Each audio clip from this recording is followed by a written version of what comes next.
जय हिंद एवरीवन। कैसे हैं आप लोग? बढ़िया होंगे, मस्त होंगे और प्रॉपर वे में अपनी तैयारी को कंटिन्यू कर रहे होंगे। और सभी लोग जो है रिवीजन को कंटिन्यू करते रहना, ठीक है। जितना मैं करा रहा हूँ इंग्लिश में वो तो करना ही करना है, पर उसके अलावा जो आपके और सब्जेक्ट है उनको भी साथ में रिवाइज करते रहना है। तो हमने 5 प्रैक्टिस सेट कर लिए हैं, आज हमारा छठा है और अपना धीरे धीरे हम लोग चीजों को कंटिन्यू करते जा रहे हैं, अपना स्कोर को बूस्ट करते जा रहे हैं, ठीक है। तो देखते हैं प्रैक्टिस सेट नंबर 6, जिसमें से डेली का वही 25 क्वेश्चन 100 मार्क्स का पूरा पेपर होने वाला है। और अपना स्कोर जो है आप लोग कमेंट में बताएंगे कि अपना स्कोर कितना बना है, ठीक है। हम लोग बहुत आहिस्ते से एकदम चीजें एकदम जो एग्जाम में आता है उस तरीके से एकदम सभी चीजों को एक साथ लेकर चल रहे हैं, ठीक है। ऐसा नहीं है कि बहुत ही सरल क्वेश्चन करा रहे हैं, बहुत ही कठिन करा रहे हैं, नहीं, जो एग्जाम में आता है एज इट इज वही करा रहे हैं। और आप देखेंगे एग्जाम में जाके कि क्वेश्चन, हाँ, जो हमने पढ़ाए हैं, जो रूल बता रहे हैं, ग्रामर जो ओकैब हो रही है वही पर वहां मिलेंगे, ये बात की गारंटी है, ठीक है। तैयार हैं? चलें फिर पहला नंबर क्वेश्चन देखते हैं। तो अपना स्कोर पहले आप सॉल्व करेंगे एंड देन आंसर को, मतलब पहले आप वीडियो पॉज करेंगे, अपना आंसर क्लिक करेंगे एंड देन उसके बाद वीडियो को रिज्यूम ऑन करके मतलब आप लोग आंसर को टिक करेंगे, ठीक है। चलो देखते हैं पहला क्वेश्चन। पहला क्वेश्चन है joint into a single sentence. मतलब एक सेंटेंस दिया गया है, उसको एक सिंगल सेंटेंस में आपको बनाना है। तो he was absent from school, he was ill, ये दो सेंटेंस हैं, इसको आपको कैसे भी करके एक सेंटेंस बनाना है, ठीक है। As he was ill he was absent from school, ठीक है। He was absent from school because of his illness, he was ill and so he was absent from school and none of the above. तो कौन सा sentence सही है? देखो, अगर बात करें सी नंबर की, तो ही वॉज इल, वो बीमार था, एंड सो, और इसलिए ही वॉज एब्सेंट फ्रॉम स्कूल, इसलिए वह स्कूल में एब्सेंट था, ठीक है। He was absent from school, वो स्कूल में एब्सेंट था क्योंकि वो कैसा था? बीमार था। वो एब्सेंट था स्कूल में, पहले स्कूल में एब्सेंट था क्योंकि वो कैसा था? बीमार था। दैट्स ऑप्शन नंबर बी एकदम सही बन रहा है, ठीक है।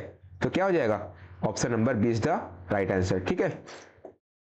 He was absent from school because of his illness, क्योंकि वो बीमार था, अपनी मतलब बीमारी के कारण वो स्कूल में absent था। तो option number B is the right answer, ठीक है। आगे देखिए, choose the correctly spelled word, बहुत इंपॉर्टेंट है, बहुत इंपॉर्टेंट मीनिंग है ये। जितनी मैं मीनिंग डेली करा रहा हूं ना, हर में 1 से 2 मीनिंग रहती हैं, वो सारी इंपॉर्टेंट है भाई साहब। अब बताना है रिदम का सही मीनिंग, इसका मतलब होता है ताल। देखो मैं लिख रहा हूं एकदम राइट मीनिंग, RHYTHM, ये होता है रिदम, इसका मतलब होता है ताल, ठीक है। तो किसमें है? RY, ये तो होगा नहीं, RHYTHM, RHYTHM, तो option number B is the right answer, ठीक है। इसमें RHYTHM है तो होगा नहीं। अच्छा, RHYTHM और R, हाँ ये नहीं होगा, तो ऑप्शन नंबर बी और सी देखो दोनों सेम है ना, तो दोनों सही है यहाँ पे, ठीक है। ऑप्शन नंबर बी भी सही है, ऑप्शन नंबर सी भी सही है। वो बाई मिस्टेक थोड़ा सा गलती हो गई है, क्योंकि असल में ये होता है ना कि जब टाइपिंग करते हैं तो वो जो पीसी होता है वो खुद में राइट मीनिंग कर देता है, तो इसलिए ये भी सही है, ठीक है। दोनों सही है, बी भी सही है और सी भी सही है। तो RHYTHM मतलब रिदम इज ताल।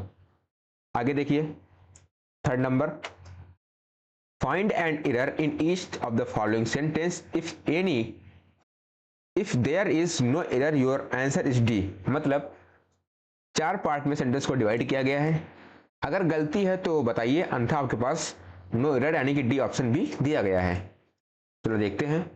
For her sake as well as for John, A option, I hope fervently, B option, that C might still be found, C option, and no error, D option. देखो इसमें क्या हो रहा है, अब for her सेक, तो सेक के पहले ये क्या है? हर, पजेसिव है, ठीक है, यानी कि सेक के लिए। As well as for zone, तो जोन के बाद भी क्या आएगा? पजेसिव आएगा।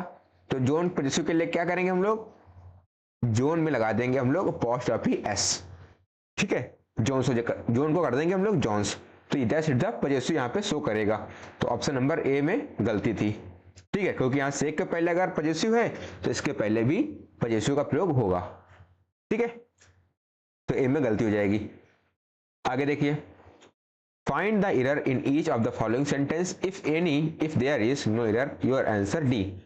वही सेम है, अगर गलती है तो बताइए, अन्यथा नो एरर दिया गया है। I prefer A option, my job B option, to yours C option and no error D option. ठीक है, आई प्रेफर माई जॉब, अच्छा प्रेफर के अकॉर्डिंग टू सही है, माई जॉब योर्स, तो प्रेफर के अकॉर्डिंग टू भी सही है। सेंटेंस हमारा कैसा है, दैट्स नो एरर, इसमें कोई गलती नहीं है। देखो कुछ होते हैं जैसे कि प्रेफर के साथ टू, प्रेफर हो गया, प्रेफर और preferable, prefer, preferable, inferior, superior, ठीक है, इंटीरियर, इन सभी के साथ लगता है हमेशा क्या, टू लगता है। Prefer, preferable, inferior, superior, interior, इन सभी के बाद लगता है दैट्स टू, ये होते हैं फिक्स। क्लियर, आगे देखते हैं 5 नंबर, फाइंड द एरर, वही सेम है, अगर गलती है तो बताइए, अन्यथा नो एरर आपके पास दिया गया है। अच्छा, एरर कराने का ये मतलब होता है कि आपको मल्टीपल रूल्स को रिवाइज हो जाता है, और ये इसी तरह के क्वेश्चन आपको एग्जाम में देखने को मिलते हैं, तो वहां पर भी आपको आराम से चीजों को टैकल करने में आसानी हो जाती है। जैसे the railways, A option, have made crossing tracks, B option, a punished offence, C option and no error D option.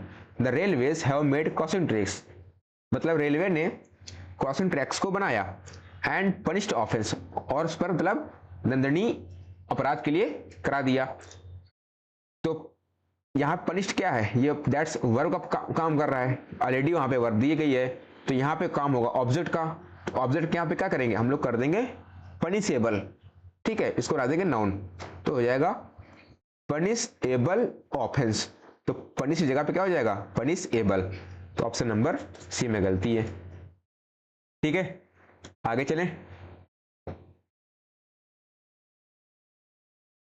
अगला देखिए, change the following sentence into passive voice. अब आपको बनाना है क्या, पैसिव वॉइस।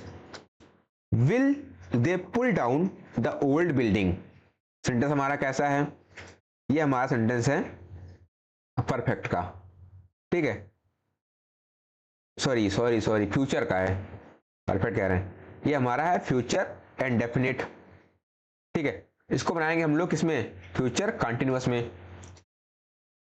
तो इंट्रोगेटिव है तो इंट्रोगेटिव वर्ड पहले आएगा, तो विल सब में सही है।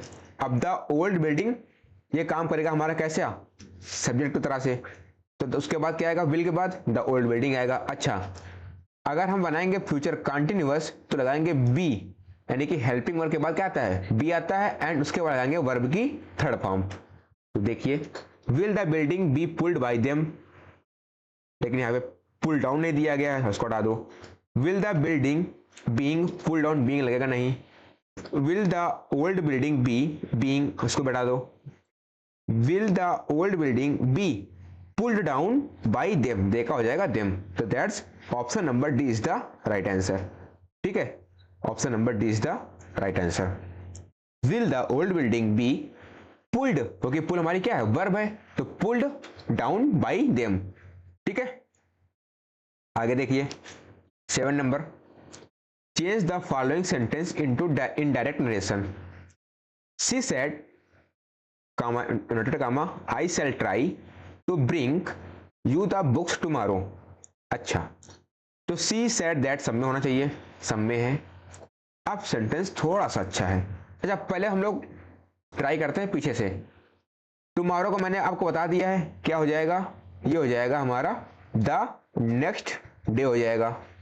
तो ऑप्शन नंबर सी और डी तो ऐसे भी गलत हो गए, इसमें नेक्स्ट डे है नहीं, इसको हटा दो। अब बचे 2 ऑप्शन, ए और बी, तो सी सेड दैट दोनों में है। अब आई चेंज हो जाएगा फर्स्ट अकॉर्डिंग, तो हो जाएगा सी, सही है। अब सेल का हो जाएगा शुड, क्या होगा, सेल का हो जाएगा should. Try to bring me the books the next day, तो option number A is the right answer. अब आपने क्या देखा, सी देखा, तो सी तो लेता है विल, लेकिन वहां पे गलती आप कर देंगे, अगर यहाँ पे सेल दिया गया है चाहे जो कुछ भी हो तो यहाँ पे सेल का शुड होगा, वहां पे हम लोग हस्तक्षेप नहीं करेंगे। ठीक है, तो यहाँ पे सी दिया है लेकिन हम सेल का शुड ही करेंगे। ठीक है, ये बात आपको दिमाग में रखना है क्योंकि दो ऑप्शन बहुत नजदीक हैं और लड़के गलती यहाँ पर करते हैं। अच्छा, होता क्या है, आई और वी के साथ लगता है सेल, तो आप देखेंगे यार आई तो पहले सेल लिया उसने, लेकिन अब हमने इसको चेंज कर दिया, सी आ गया तो सी लेता है विल, तो विल के अकॉर्डिंग आना चाहिए वुड। तो ऐसा नहीं होगा, सेल है तो यहां पर सेल ही रहेगा। ठीक है, क्लियर। आगे देखिए 7 नंबर, सॉरी 8 नंबर, fill in the blanks with the correct article. Yesterday I saw blank European riding on blank elephant.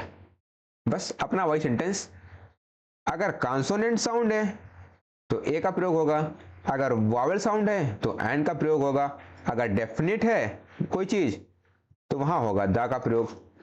देख लीजिए, तो यूरोपियन है।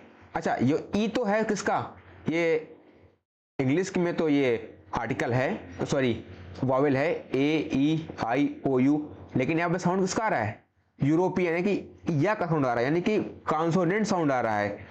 अगर सेंटेंस में अगर कॉन्सोनेंट साउंड आ रहा है तो वहां प्रयोग करेंगे ए का, तो हो जाएगा आई सा अ European riding on elephant.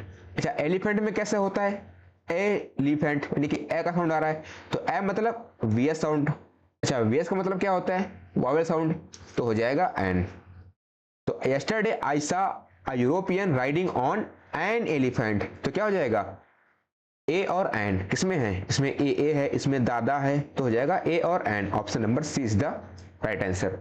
Yesterday I saw a European riding on an elephant. ठीक है, क्लियर, समझ में आया। चलो आगे देखते हैं 9 नंबर,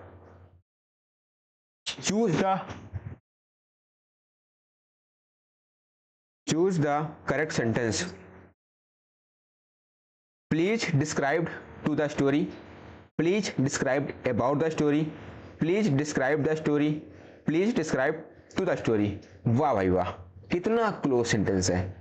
अच्छा, हमेशा याद रखना डिस्क्राइब के बाद कभी भी किसी भी प्रीपोजिशन का प्रयोग नहीं होता है, तो दैट्स नो प्रीपोजिशन होता है। क्या होता है, नो प्रीपोजिशन, क्योंकि डिस्क्राइब ऑफ मतलब किसी चीज की व्याख्या करना, तो होगा नहीं। डिस्क्राइब अबाउट यही होता है, तो ये हो जाएगा सुपरफ्लस, तो ये भी नहीं होगा। तो क्या हो जाएगा, प्लीज डिस्क्राइब द स्टोरी, किसी भी स्टोरी को डिस्क्राइब करना, तो option number C is the right answer, क्योंकि डिस्क्राइब के पीछे हम लोग किसी भी प्रीपोजिशन का प्रयोग नहीं करते हैं। ठीक है, इसीलिए तो प्रैक्टिस करने में मजा आती है यार। नए नए क्वेश्चन मिलते हैं, हर तरह के क्वेश्चन मिलते हैं, और हर तरह के क्वेश्चन अगर आप सॉल्व करेंगे तो माइंड बहुत अच्छा काम करता है। नए नए क्वेश्चन, हर क्वेश्चन में अलग कॉन्सेप्ट, अलग रूल, अलग प्रीपोजिशन, अलग कंजक्शन, अलग ओकैब, तो वो वहां पे दिमाग अलग काम करता है और प्रैक्टिस तो बहुत अच्छी हो जाती है। ठीक है, इसलिए प्रैक्टिस सेट करना बहुत जरूरी है। समझ लो आपका मॉक हो रहा है ये, अगर मॉक में आप अच्छा अटेम्प्ट कर रहे हैं तो ऐसा ही अटेम्प्ट आपका एग्जाम में भी हो जाएगा, तो वहां पे कोई दिक्कत नहीं होगी। ठीक है, अगला देखिए, fill in the blanks with correct preposition. A prisoner was accused blank murder. अच्छा, accused के साथ हमेशा फिक्स होता है ऑफ। क्या होता है, फिक्स, ये होता है फिक्स प्रीपोजिशन, तो क्या होगा, accused of। Option number B is the right answer. ठीक है, नेक्स्ट देखिए, point out the sentence which is the present perfect. क्या बात है, your sister visited us yesterday. अच्छा, विजिटेड है यानी कि ये हमारा V2 फॉर्म है। ठीक है, सेंटेंस हमारा कैसा है, ये हमारा है सिंपल पास्ट यानी कि पास्ट एंड डेफिनेट है, तो ये तो होगा नहीं। I shall go to Jaunpur tomorrow, sentence कैसा है, शैल विल, तो कैसा है, फ्यूचर का है, तो ये भी नहीं होगा। बताना क्या है, present perfect. She is very intelligent, ये भी नहीं होगा। तो क्या हो जाएगा, I have finished my work. Option number D हो जाएगा। क्यों हो जाएगा, क्योंकि प्रेजेंट परफेक्ट की जो स्ट्रक्चर होती है वो होती है subject plus has oblique have and verb की थर्ड फॉर्म। अगर सब्जेक्ट हमारा सिंगुलर है तो हैज, अगर प्लूरल है तो हैव। ठीक है, क्लियर। 12 नंबर देखिए, which of the following sentence is negative. अब आपको बताना है जो सेंटेंस कैसा है, निगेटिव है। क्या बात है, there are very gentle people, sentence कैसा है, अफर्मेटिव है, हटा दो। You can do all this is no time, ये भी अफर्मेटिव है। अगर कैन के बाद नॉट होता तो कैसा होता, निगेटिव होता। I come from a rich family, ये भी अफर्मेटिव है। तो किसमें है, he does not listen to me, तो ऑप्शन नंबर ए में ये कैसा है, ये हमारा है निगेटिव। क्यों निगेटिव है, क्योंकि डज हेल्पिंग वर्ब है और इसके बाद ये नॉट लगा हुआ है, that's is the negative sentence, he does not listen to me. Clear, आगे चलें।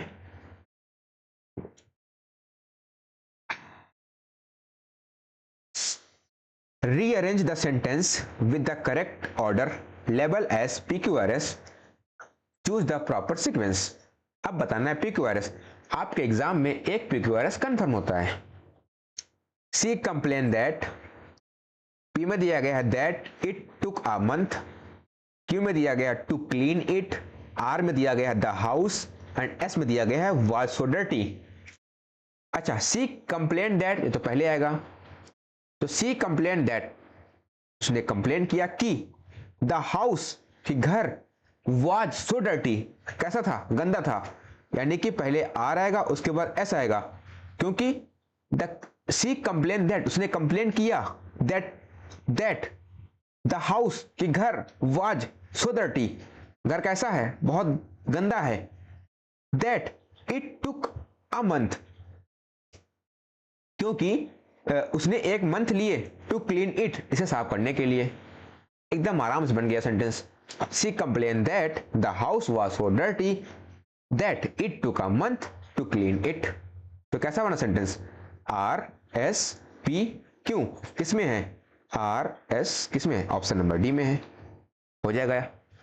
ठीक है, अगर आपका सीक्वेंस लॉजिक सही बैठ गया आराम से हो जाता है, इतना टफ नहीं आता है आपके एग्जाम में।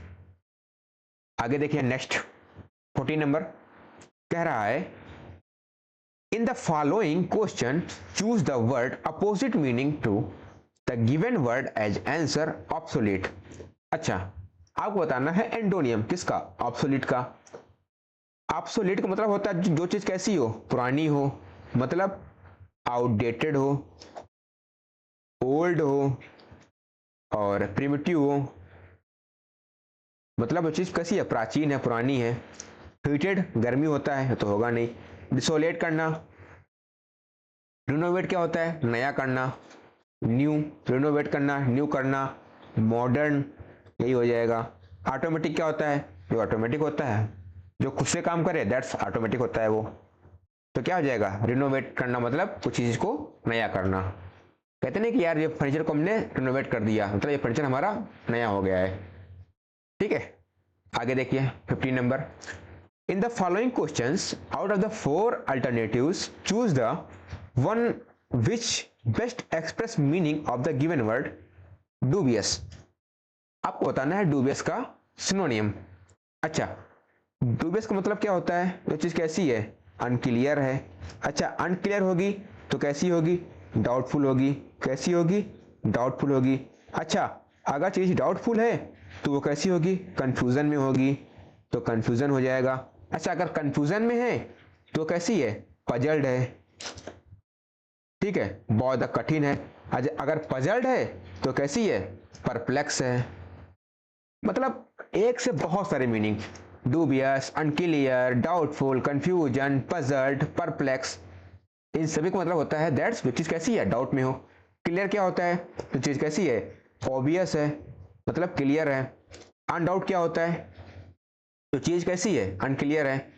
हेजिटेट क्या होता है, किसी भी चीज में क्या करना, हेजिटेट करना, किसी की मतलब किसी भी काम के लिए कहते नहीं आप हेजिटेट कर रहे हैं, शर्माना मतलब, तो क्या हो जाएगा, डाउटफुल हो जाएगा, ऑप्शन नंबर डी। ठीक है, मैंने बहुत सारे लिख दिया, unclear, doubtful, confusion, puzzled, perplex, enigma, dilemma, बहुत सारे होते हैं, मतलब जो इंपॉर्टेंट होते हैं वही लिखते हैं। ठीक है, चलो आगे देखते हैं question number 16। Choose the correct alternative to complete each of the following sentence. You blank be mad if you think I am going to lend you more money. You be mad, तुम पागल हो. If यदि, you think मैंने सोचा, I am going to lend you मैं तुम्हारे पास जाता, more money मतलब और ज्यादा पैसे के लिए. अच्छा मस्ट क्या होता है, अच्छा माइट क्या होता है, ये तो मॉडल है. अच्छा माइट क्या शो करता है, देखो माइट तो मॉडल है. अब माइट शो क्या करता है, अच्छा माइट का मतलब जानते हो क्या होता है, ये चीज कैसी है, हो सकती है, मतलब तुम पागल हो सकते हो. नहीं यार, ऐसी चीज तो कंफ्यूजन वाली है, ये तो होगा नहीं. अच्छा हाउ टू क्या होता है, हाउ टू होता है किसी चीज के लिए होना, मतलब किसी का कहते हैं ना कि चीज हमें चाहिए, तो है नहीं. शुड मतलब यही होता है, तो क्या हो जाएगा मस्ट, किसी चीज का सर्टेन होना, निश्चित होना. तुम पागल हो यदि, यू इफ यू थिंक, तुम सोचो, I am going to lend you more money, मैं तुम्हारे पास अधिक पैसे के उधार लेने के लिए जा सकता हूं. ठीक है, तो दैट्स यहां पे क्या है, सर्टेन है, यानी कि क्या हो जाएगा, मस्ट हो जाएगा. तो that's you must be mad. तो option number D is the right answer. आगे देखिए 17 नंबर. Complete each of the sentence given below the help of the option the flow follow. I blank him for 20 year. क्या बात है. अच्छा since oblique for, इन दोनों का प्रयोग होता है किसमें, प्रेजेंट परफेक्ट कंटिन्यूअस में, मतलब परफेक्ट कंटिन्यूअस में प्रयोग करता है, चाहे वो पास्ट का हो चाहे वो प्रेजेंट का हो. सिंस का प्रयोग होता है पॉइंट ऑफ टाइम के लिए, यानी ऐसा समय जो कैसा है, निश्चित टाइम है, जिसे हम देख सकते हैं. फॉर होता है पीरियड ऑफ टाइम के लिए, यानी कि जो टाइम कैसा हो, अनिश्चित हो, उसके लिए पीरियड ऑफ टाइम, और जो टाइम निश्चित हो उसके लिए पॉइंट ऑफ टाइम. अच्छा अब 20 साल कह रहा है, तो कौन से 20 साल, हमें नहीं पता कौन से 20 साल हैं, तो दैट्स इज द, तो इसलिए फॉर यहाँ पे सही है. अब इसमें प्रयोग करेंगे हम लोग वर्ब का प्रयोग. तो नो होता है सिंपल, ये तो होगा नहीं. न्यू होता है V2 फॉर्म, पास्ट, ये तो होगा नहीं. कुड हैव, ये भी नहीं होगा, तो क्या हो जाएगा, हैव नोन. तो क्या हो जाएगा, I have known for 20 years, मैं उसे 20 सालों से जानता हूं. ठीक है, तो option number D is the right answer. Clear, बात समझ में आ गई. आगे चलें. Next 18 number. Complete the following sentence by using the correct form of the verbs with the help the option that follow. अच्छा the headmaster blank to speak to you. अच्छा is wanting to, wanting थोड़ी होता है, wanting होता नहीं, अरे भाई wanting तो होता नहीं है, तो क्या हो जाएगा, the headmaster wants to speak to you. ठीक है, तो क्या हो जाएगा, वांट्स हो जाएगा. Option number D is the right answer. Headmaster जो है आपसे बुलवाना चाहता है. ठीक है, आगे देखिए 19 नंबर. Tick the correct sentence. Tick करिए भाई साहब जो सेंटेंस करेक्ट है. नाइदर के साथ ऑफ नहीं, क्या आता है, नॉर आता है, इसको हटा दो. आइदर के साथ क्या आता है, और, ना कि नॉर, इसको हटा दो.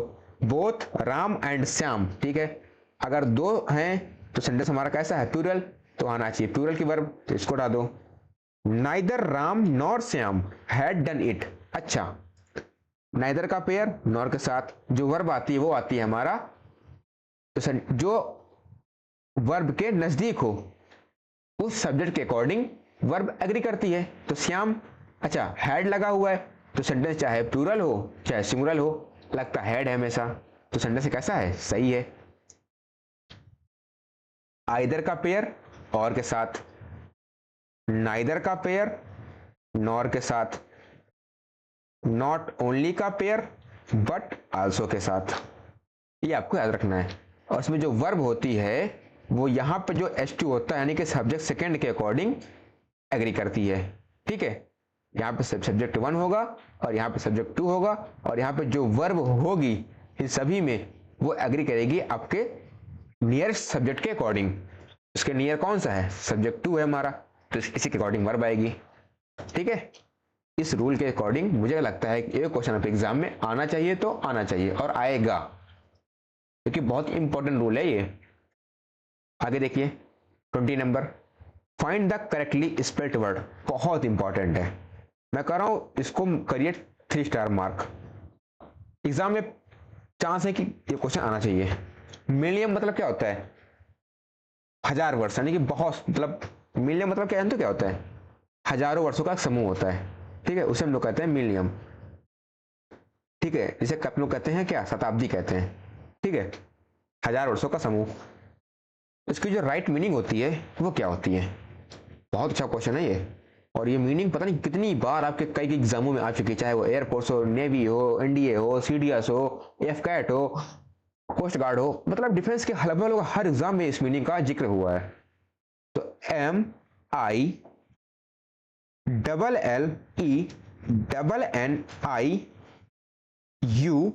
MILLENIUM ये होता है, double L and double N. तो MILL, इसमें डबल एन गायब है, इसमें डबल एल गायब है, MILLENNIUM, यही हो जाएगा ऑप्शन नंबर सी। मतलब 1000 वर्ष का समूह क्या होता है, मिलियम कहलाता है। ठीक है, जैसे डिकेड होता है, क्या होता है, डिकेड होता नहीं होता है, डिकेड मतलब 10 सालों का समूह, दैट्स से कहते हैं लोग डिकेड कहते हैं। इसी तरह मिलियम होता है 1000 सालों का समूह, इसे हम लोग कहते हैं मिलियम। 21 देखिए, identify the correct preposition. She smiled my mistake, उसने मेरी मिस्टेक पर स्माइल किया। स्माइल ऑन नहीं, स्माइल अपॉन नहीं, स्माइल ओवर नहीं। तो क्या होता है, स्माइल एट होता है, ये फिक्स होता है। जैसे कि स्माइल के साथ एट, गुड के साथ एड, बैड के साथ एट, ये तीनों इंपॉर्टेंट हैं और तीनों एग्जाम में आ चुके हैं। स्माइल के साथ एट, गुड के साथ एट, बैड के साथ एट। ठीक है, ये होते हैं फिक्स प्रीपोजिशन जो कि एग्जाम में आते हैं और बहुत पूछे जाते हैं ये, और इंपॉर्टेंट भी हैं। अगला देखिए, स्पॉटिंग एरर क्वेश्चन है।